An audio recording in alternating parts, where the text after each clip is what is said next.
Hey guys, welcome to my channel Hammonds Hobbies. My name's Glenn and today I'm going to be finally sharing a set with you that I've been waiting weeks to show off, and that is what I feel one of the oldest and rarest complete set of cards that you can currently try and finish in the F1 hobby space. What is it? We're going to find out in a second. I also have one of these Topps Chrome light boxes which I'm going to be giving away to one of you lucky viewers completely free of charge anywhere in the world. All you need to do is watch to the end of this video to find out how you can enter in to win this box. So let's get right into today's video.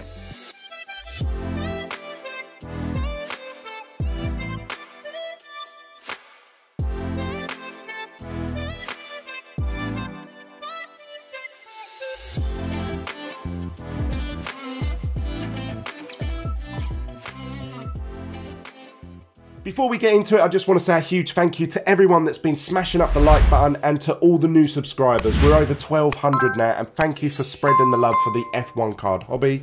Also to all the new followers over on the Facebook group, which is just called F1 Sports Cards. We're almost at 1,000 followers on that, and it's just a group of people all talking about buy, sell, trade F1 cards. So feel free to join us over on there. You can also follow me on my other social medias, which are Instagram, TikTok and Twitter, all with the name Hammonds Hobbies. And if you want to purchase cards from myself, I actually have my own online store called hammondshobbies.com. I have loads of cards listed on there, probably tens of thousands at this point. So if you want to complete your own sets, head on over to hammondshobbies.com. If you use the code F1 Sports Cards, which is in the link in the description down below, you'll get 10% off your entire order just for being a watcher of this channel. Right, let's get into today's main subject. And first thing you'll notice is this set that I'm about to show you is in these horrible cardboard binders. You guys know I don't like that. I like to put them in Vault X binders. So now I'm going to go through, take these cards out, organise them, put them in number order, sleeve them up nicely, which may take me a few hours. But for you, it's going to be as quick as... Oh, that actually took me a lot longer than what I was expecting. This is a beast of a set. This contains 344 cards. Them binders, the cards weren't in order at all, so I've just had to go through and sort them all out into number order, then sleeve them all up, then put them into this Vault X binder, which you guys know is my preferred choice for protecting my cards. But what is the set? I've been teasing it on my social media now for a couple of weeks, and I've been collecting this for a couple of months, and I finally have it here to show you in a presentation that I'm happy to show it off. So let's have a little look at that set, and that is the FORMULE Moto GP set from the Czech Republic from 2003. Now, some of you are going to be asking, hang on a minute, Glenn, this isn't from Topps. What's going on here? Are these legit? Are they licensed? How long have they been out? And how many cards are there? I'm going to try and answer all your questions in today's video, but let's not make it a boring history lesson. So I'm going to try and give you guys some fun facts and show you some of the, or all the images from this entire set. So bear with me, don't fall asleep too quick. So the FORMULE Moto GP is a magazine that came out 20 years ago. And guess what? Here's some I made earlier. So this magazine actually started off in the Czech Republic, just known as Formula E, and this actually featured articles from Formula 1, Formula 2, Formula 3, F3000, the Formula Renault series, the Formula BMW series. So it was really a sort of motorsports enthusiast magazine. But later on, they started in 2006 onwards, they started calling it Formula E and Moto GP because they started doing more articles featuring the Moto GP Superbike series, which I don't know too much about, so I'm not going to lie there. But this really is a motorsport enthusiast's dream card collection because it contains drivers from all of those different series, not just F1. Also, the actual publishers of this magazine actually approached the FIA and were given full permission to make and distribute a card set inside this magazine. But not just the drivers that were featured on the grid for that year, whatever year these magazines came out, but also retrospectives. So they actually contain a lot of drivers and team principals that are no longer with us, that sadly passed away, and a lot of F1 world champions. And it's my belief that this set contains the most F1 world champions that you will see in a card collection. Now, let's have a little look at the magazine itself. So if we have a little look at how you actually get the card. So in the back of these magazines, obviously you have all the usual articles regarding F1, F2, advertising, what you would expect from a magazine. But at the back, there is a page which is all cardboard. And in that is the cards. Now they're actually secured in there quite tightly. When you first see it, you think, oh, they look quite loose, but they're actually really hard to pop out. If I show you these magazines here, look, you can see I've already attempted twice to pull out some of the cards, and here are my attempts so far. You'll see here Jarno Trulli, and you can see I've actually creased the center of this card, so this card is no longer any good for grading. I also tried with this one, this Brian Herter, and again I tried very carefully, but I creased the top of his head.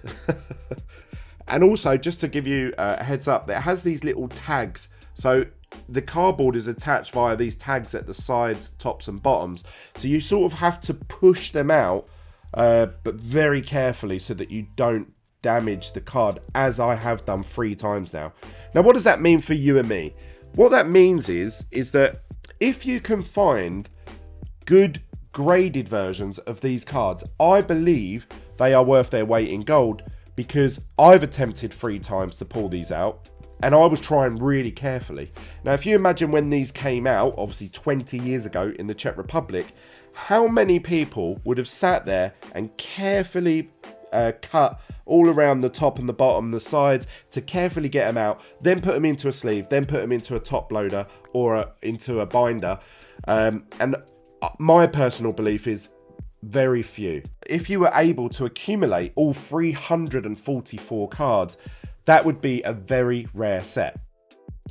Well, fast forward 20 years, and here comes Glenn Hammond. Okay, so now we know the how, when, and why. Let's actually have a look at the entire set. This is all 344 cards, all featured in a binder with these ivory coloured sleeves from Dragon Shield, if anyone's going to comment and ask me that down below. If they are a F1 driver champion, I have featured them in this purple sleeve, which I'm sure is one of their highest honours they've ever received. And actually, there's 22 F1 driver champions in this set, so there's quite a lot, and some of them have more than one image. So there's actually just under 50 driver champion cards in this entire set. So let's have a little look at this set. So the first page is the only Ayrton Senna card that's in this set. We also have Michael Schumacher, Jack Villeneuve, and Kimi Räikkönen.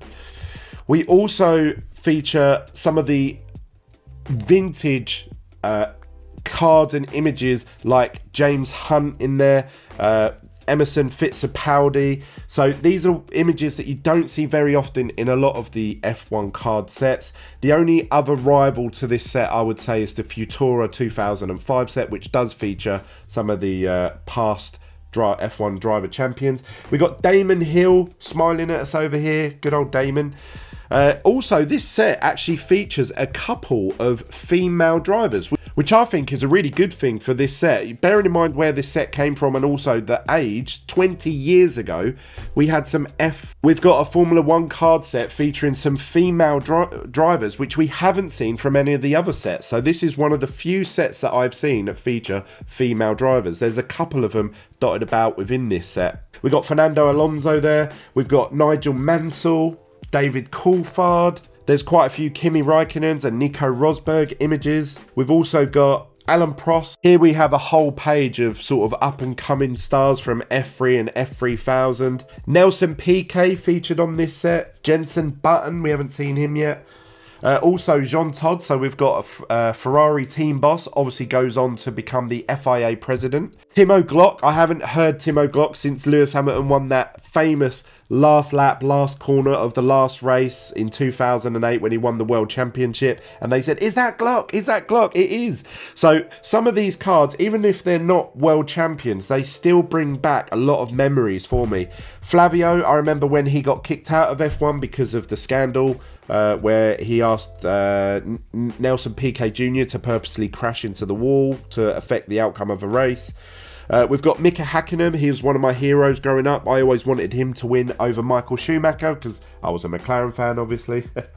We got a couple of Michael Schumachers there. And this is the card that is obviously causing a lot of uproar in the F1 collectible card market at the moment. And that is this Lewis Hamilton F3 card. Because as of right now, as of recording this video, this is the earliest known image of Lewis Hamilton that you can currently find. Now, the last one of this sold for $40,000, and there's currently another one up for sale on Goldin right now up against the Futura one. One's PSA graded 9 and one's PSA graded 8. But I'm going to do a separate video on that tomorrow, so I'm not going to talk too much about the Lewis Hamilton F3 card in this video. We're going to talk about that in tomorrow's video, so make sure you smash the like button up and you also subscribe and tick the little bell notification so you get notified when I upload new videos. Ron Dennis is a big hero of mine because he led the McLaren all those years, even when Ayrton Senna was there, and then he actually took Lewis Hamilton under his wing, so he's a huge component of F1 world champions over the last few years. Sadly, no longer in Formula 1. We've got Frank Williams here, obviously when he was still with us, bless him. Graham Hill, obviously an F1 world champion. There's a few American drivers featured on these pages here, one of them being this Mario Andretti. He was a F1 world champion in 1978, and I'm surprised that some of the Americans haven't talked about him more often. I haven't seen any of his cards being graded or talked about or bought or sold, but he is the last American F1 world champion, so I'm surprised he's not idolised a bit more. We have Scott Speed. He was one of the up-and-coming American drivers that won at GP2. He then got a seat in F1 but didn't quite reach that top spot. We've got Will Power there. We've also got Valentino Rossi. He went on to become, after this absolutely crazy hairstyle, I must say, he went on to become the greatest of all time, the GOAT of Moto GP racing. He won 9 world titles, as Wikipedia tells me. And there's a lot of drivers that have come from Japan in this set. Obviously, Japan has always had close ties with Formula 1 because of obviously the car manufacturers that are featured in the series. And there's obviously a lot of Japanese drivers that came through, especially in the 90s and early 2000s. So there's quite a few Japanese drivers in here. So I'm surprised this set isn't more popular with Japanese collectors. We have Christian Horner when he was looking really baby face then. We also have Stefano Domenicali, who also went on to become FIA president. They seem to only select Ferrari team bosses over at FIA. A bit controversial. We got Keke Rosberg, which is Nico Rosberg's father, but he is rocking this awesome moustache, I have to say.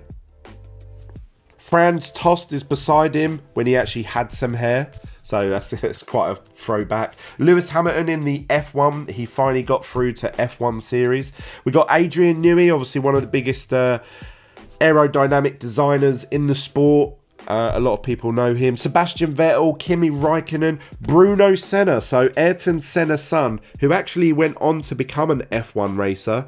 He won GP2. There was high hopes for him. He got through mostly on his name, but he didn't quite perform as well as everyone would hope when he got into F1. Again, another Sebastian Vettel looking pretty baby-faced there. We've got Heikki Kovalainen, Lewis Hamilton's teammate for many years, and he actually got replaced by Jenson Button eventually. We've got Karun Chandok, who is, again, a Sky Sports pundit now.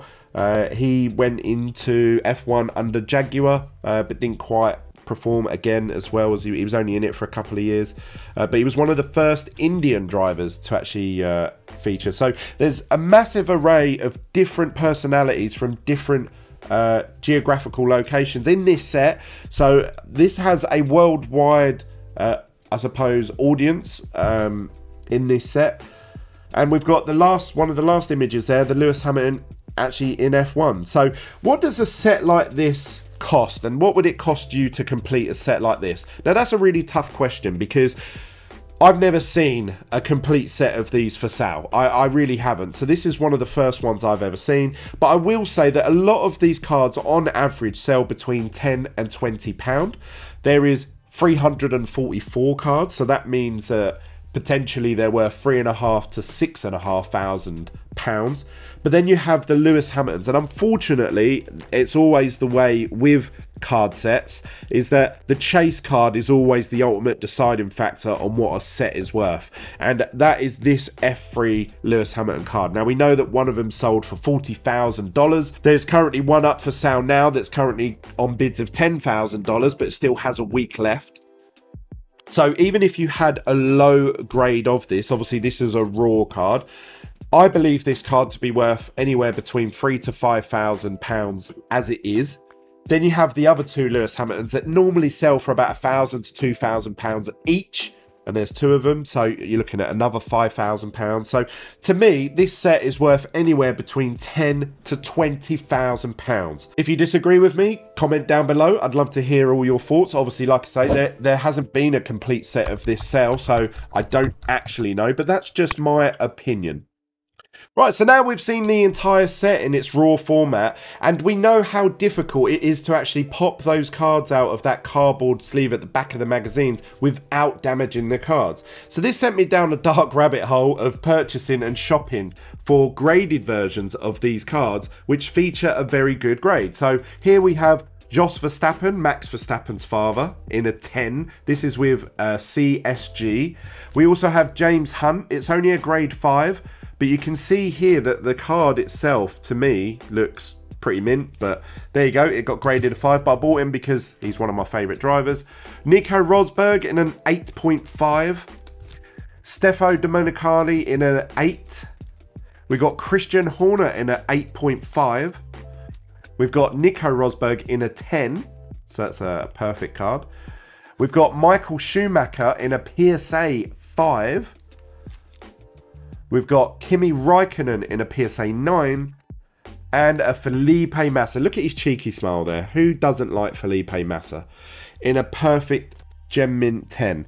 So I've been purchasing these cards graded for a little while now in hopes that one day these cards will be worth more than what they are now. So that's what I'm investing in. A lot of people ask me, Glenn, should I invest in 2022 or 2021? I actually think, you know, the retro old cards, especially good graded ones, are worth their weight in gold. That's my opinion. Again, I always say collect what you love, don't invest, and that's what I'm trying to do. I really like some of these images. I just picked ones out that I like and ones that have a good grade. So what do you think about this set? Please comment down below. I'd love to hear your thoughts. Do you think this is one of the most rarest, oldest cards that you've seen on a YouTube video? That's my thoughts. I've not seen any content, and I've been searching for it over the last couple of weeks. Also, for you that have been waiting to find out how you win this Topps Chrome sealed box, all you have to do is comment down below which of these cards from this entire set that I've just shown off to you is your favorite card. It could be a Team Boss, could be a Racing Steward, it could have been a F1, F2, F3, could have been that Sebastian Vettel with the braces, a Lewis Hamilton F3. Comment down below what your favorite card is, and I'm going to use a random comment picker in next week's video. The two big boy cards from Gold and Go head to head, they both have about 5 or 6 days left on them. One of them is a PSA 8, one of them is a PSA 9.